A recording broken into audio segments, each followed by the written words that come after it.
നമ്മളുടെ മുറുക്കാണ്. അപ്പോൾ എന്തായാലും നമുക്കൊന്ന് കഴിച്ച് നോക്കാം.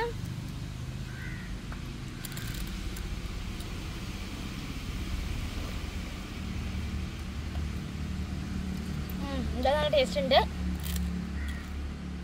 ഇതിൻ്റെ ഫ്ലേവർ എന്താണെന്ന് വെച്ചിട്ടുണ്ടെങ്കിൽ എരിയൊന്നുമില്ല, ഉപ്പൊന്നുമില്ല, സാധാ എണ്ണയുടെ ടേസ്റ്റാണ്. എന്തായാലും എനിക്കിഷ്ടമായി. അപ്പോൾ നല്ല രസമുണ്ട്. നമ്മൾ കയ്യിലൊന്ന് ഇട്ട് നോക്കാം.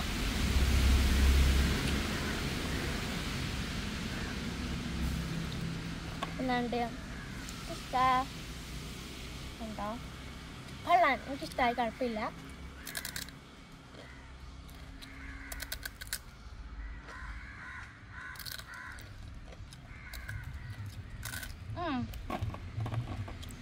ചായയോടെയൊക്കെ കഴിക്കാൻ നല്ല ബെസ്റ്റാണ്. എന്തായാലും എനിക്കിഷ്ടമായി. നിങ്ങളിത് കഴിച്ചിട്ടുണ്ടെങ്കിൽ കമൻറ്റ് ചെയ്യണം. അപ്പോൾ പുതിയൊരു വീഡിയോ ആയിട്ട് വരുന്നത് വരെ ബൈ.